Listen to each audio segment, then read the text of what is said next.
Hello and welcome to Medieval 2 Total War, or Total War Medieval 2. I really do not know what CA is calling this game nowadays, but welcome to this series, the new series that I'm going to be doing. And I've done a series on stainless steel with this game before, but because it's the definitive edition, I cannot go back to it. I have to re-download all my mods, so I decided, well, for the time being, I'm going to be doing a Portugal Let's Play on Vanilla Medieval 2. So, welcome everyone to this new series that I'm going to be doing, or welcome back if you've been following this channel's Total War history for just about all the time in the world. And for those of you who do know, and for those of you who don't know, you will begin to know how I play these types of games. Well, to start things off, I'm going to be using a couple of cheats. Not that it matters much. I'm going to limit myself to a couple of things, like for example, my armies will be the top half, so about 11 units, not including my general. So 10 units then. 10 units will have to be professional units, like for example knights and cavalry, and the heavily armored units will be on the top half, 10 of them. The rest will be composed of militias, units like these, and peasants and whatnot, just so it balances out more evenly in regards to how accurate the medieval armies actually were. And another thing, because I'm using these, I really don't want to actually start in this region. I want to actually start in this region over here in Bruges and Antwerp. I really want to go over to this area. And yeah, that's exactly what I'll do. To do that, well, I have a couple of cheats as well. No need to do some no need to use some exploits and whatnot. So I can just go, for example, doop. It doesn't go down. It'll stay up. So yeah, what I'll do is I'll gather up an army. Well, probably just gather the only army that I have and get myself some mercenaries and whatnot. Get myself over to Bruges. Bruges will become my capital? Yeah, Bruges will become my capital. Antwerp will become my castle. That is what I'll do. And yeah, so see you in 2 seconds. The premise for the series is already done. And yeah, I'm going to be bringing the entire royal family of Portugal over to Belgium and Holland. Oh, and another thing, I cannot adopt generals, so the generals that I have will be the generals that I stay with. So I have this guy here. He can marry and have kids and whatnot. I don't know what to do with Maria though. Doesn't really matter much. And yeah, I cannot adopt. So the number of armies that I can have and the number of fleets that I can have will be limited to the amount of generals that I have. Same thing with the Follow the Samurai series that I've done a couple of months back. And what else was there to say? I don't think there's anything else. So if anything comes up to me, that will be that. And another thing, I only need to hold 15 regions, need to destroy Spain and the Moors.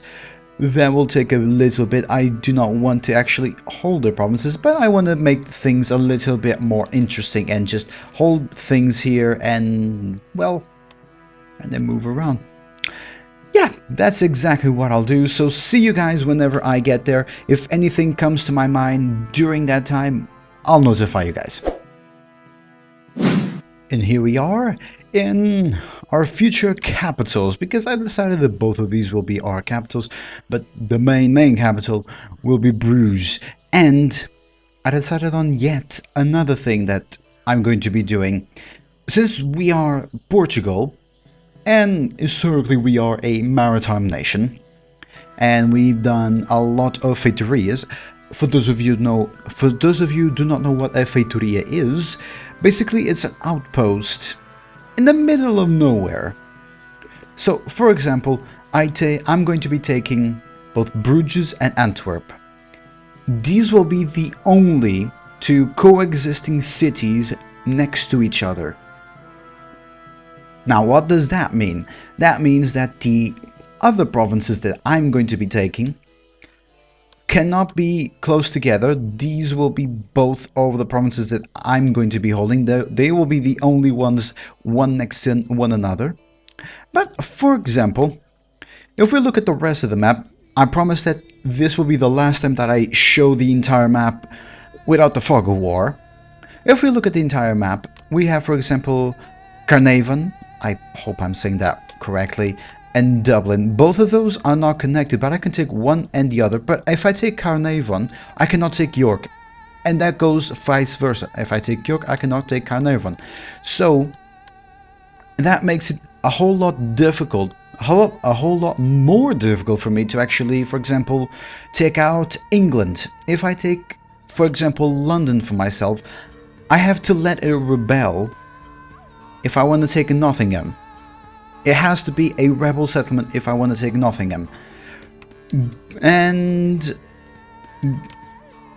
for example, Caen, if I want to take it, I also have to let it rebel. But if I take Iran, it will not matter. It will not actually matter because, well, look at it. It is not connected to my capital in Bruges, my future capital in Bruges, and I will promptly name it New Lisbon or something more suitable. And same thing goes for Antwerp. At least I hope I can change it. And what does that mean? For example, I cannot take Hamburg, but I can take Stettin, and I immediately sent the prince to take Riga. That will be our very first colony. We will be basically a nation of colonies. I will be able to take every province that is not connected by one province to my capital. So I'm going to take Riga. That will probably be the furthest of my expenses. I can take Helsinki and Stockholm, but I don't know. That could be a nice northern empire that we can take.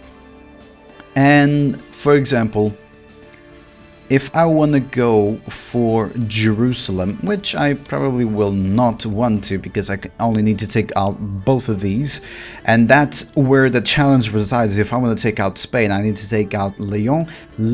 I have to let it rebel, then take out Toledo, have to let it rebel, and if they take Cordoba, which they probably might just do that because it's normal for Spain to actually conquer them. Yeah, and actually, I can just keep Pamplona. Yeah, I can just keep it as my province. So that's exactly what I'm going to do. Yes, yeah, sure, why not have both of the cavalry units trained. And one more, why the hell not? Yeah, one more. So yeah, let me then toggle the fog of war. I could also keep Lisbon then. Yeah, just change it into a castle. And yeah. Yeah, just change Pamplona. Change Lisbon into a castle. Have Pamplona and yeah, I already have a couple of problems. Yeah, that's exactly what I'm going to do. That is exactly it. So, we will have to wait one turn to actually take that. But, is it really worth it to actually fight the battle in Riga? I mean, sure, why not? Just, what exactly do they have? Crossbow militia. I only have mercenary crossbowmen, so yeah, let us attack the village in Riga. Yeah, there we go. Alright then, yeah, let us fight with our prince. He has nearly 1500 men against 500 men. Yeah, that's the first battle of this new campaign. Let us get on with it. And here we are in the village of Riga, because it is just a small tiny village, and we have our mercenary army. The only unit that is actually Portuguese is the prince's unit, which is interesting. Oh, love that banner. We are a couple of years before that banner is actually put to use, but either way, that's okay. So they only have the four units. Let us then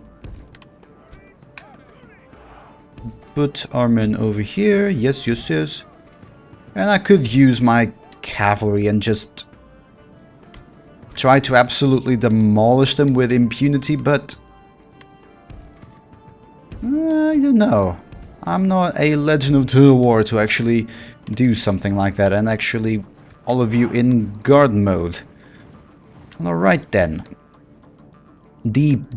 Well, is it considered a siege if they really do not have walls? This is mostly a conquest, right? Peasants, spear militia, woodsmen, and crossbow militia. Alright then. Oh, our crossbowmen are in range.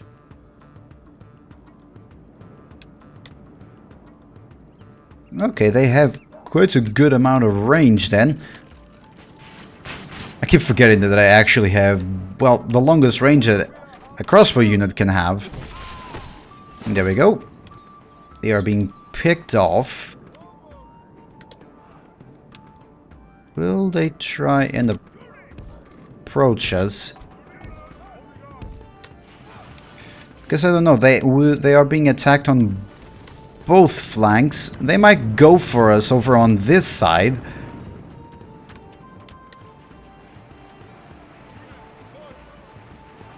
Which is, yeah, it is probable that that will happen. How good are you guys in a fight? Melee attack 2, oh god. Alright, then I have given not a single unit that is actually good in melee. Yeah, I'm not giving them a single unit that is good in melee.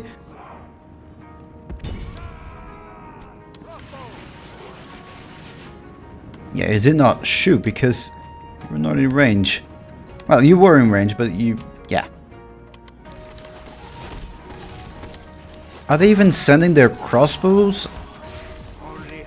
Yes, they have. They've yet to do a single hit on us.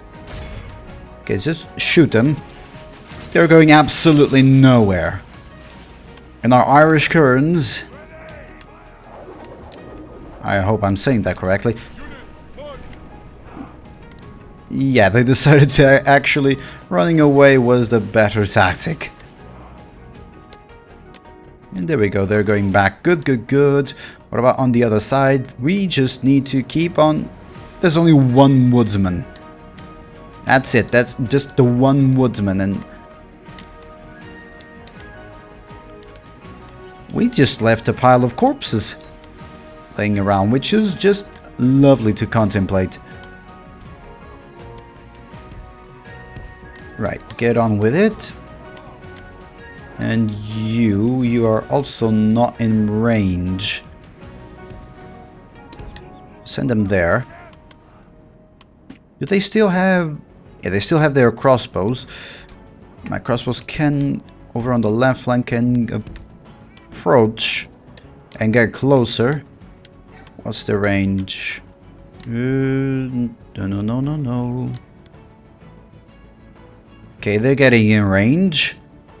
Okay, they're in range. Perfect. Actually, can you guys just make it so that you just shoot forward and not over their heads, because that will just not do a lot of damage. Over here, I don't think... yeah, they will have to shoot over, but that's quite alright. All of you are shooting, correct? Correct? Yes, yes they are. Perfect, perfect.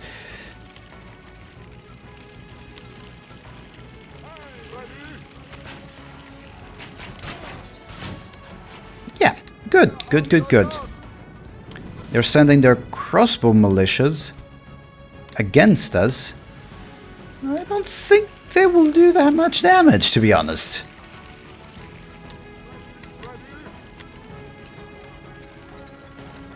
You have to... Okay, some of you do not need to point up, which is lovely to contemplate.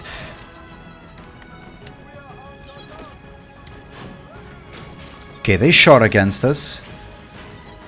Oh, they might have... Yep, they killed one. They killed two. They might be the only casualties of this conquest battle. Yeah, that... This might be the only casualty that they make. That they make. So just fast forward a little bit. Not much will happen. It'll just be us firing all of our missiles.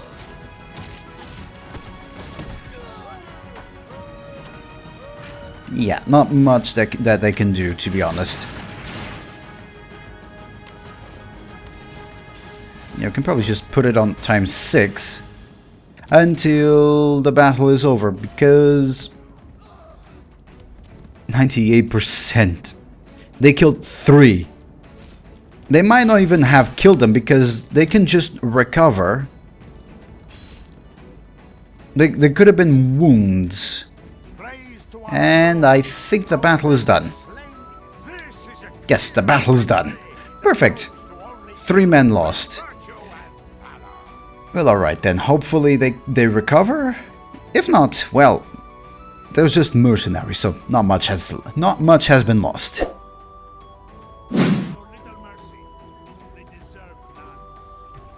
Nice. Okay, I just want to occupy it.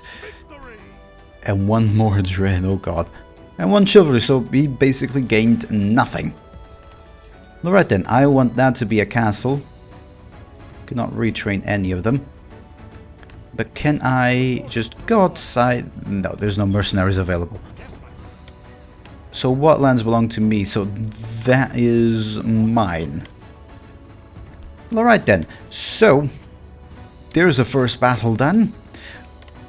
I just need to end the turn and then let's see what happens. Actually, we could just try and become trade rights, marry the princess, map information for map information is generous. Alliance, good. Military access. Oh, I offer them military access. I want military access from you.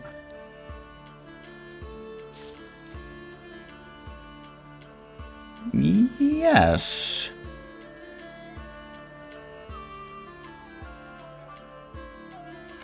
Okay, so I do not need to offer them map information. That's good. So it is generous. Good, perfect. It's generous. Map information from map information then. I want trade rights and alliance. And I want military access. Okay. Map information from map information. Marry the princess. Trade rights. Alright, there we go. That's better than nothing. So we already have an alliance. Okay then.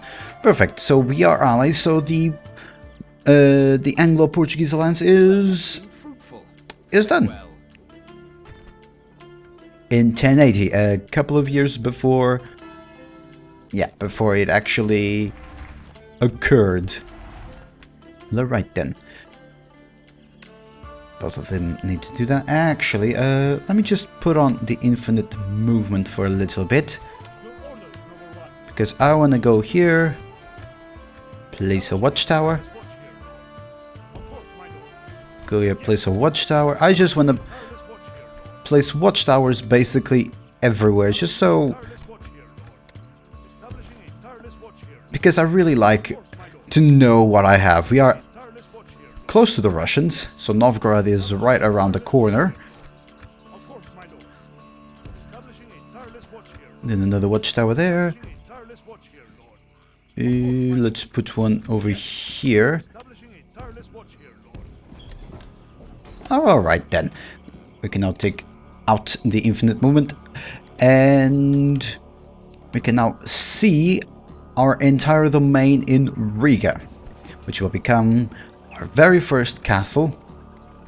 God, you guys hate me. Why do you hate me so? Pagan. Oh god. Let me just put the infinite movement, because I actually want this priest to come up here. I say priest, it is a bishop. Right, convert them. Perfect. Alright, so time for the end turn, and next time I'll see if I actually need to manually attack Bruges or Antwerp, because if I don't need to, I don't want to, because I want to get the series going and do some raiding, because we're going to be neo-Vikings basically, but we're going to be conquerors, conquistadores, as the Portuguese say. Okay, can we actually take... we might need to attack. We might need to attack. But what about here? Okay, so we will need to attack both of these armies.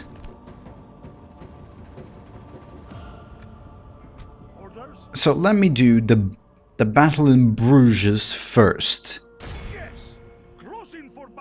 We have 2 siege towers, 1 ram. It's a city. Actually, it's a large town.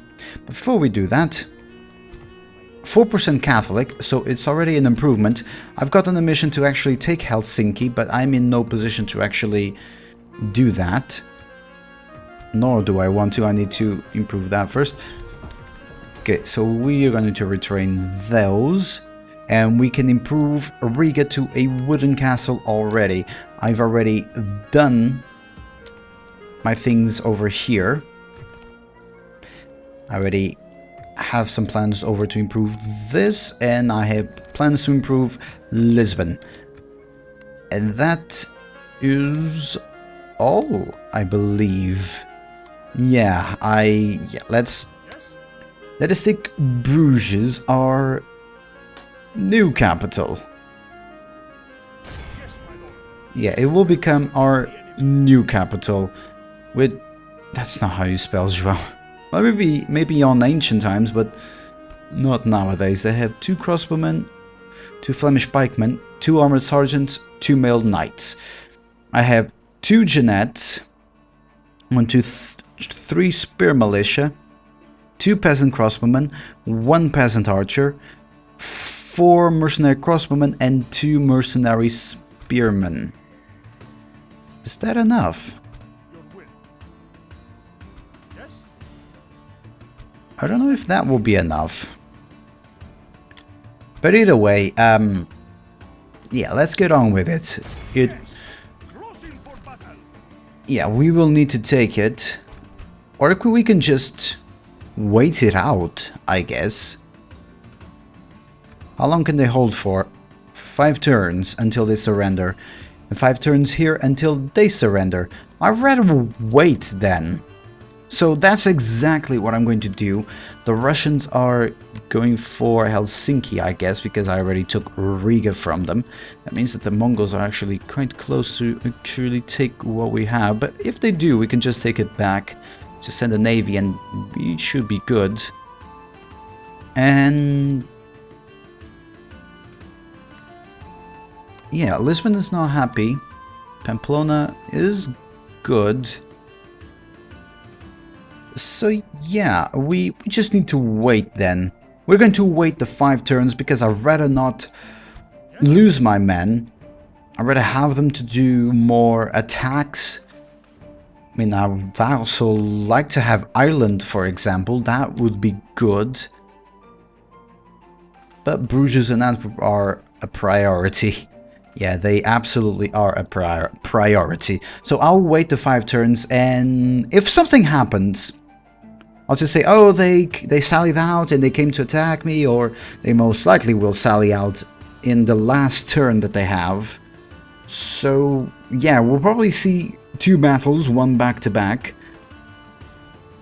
And I'll say, oh, this is the battle for Bruges, this is the battle for Antwerp, or this is the battle for Antwerp, this is the battle for Bruges. Yeah, that will be that. So we'll see you guys in 5 turns when we can actually take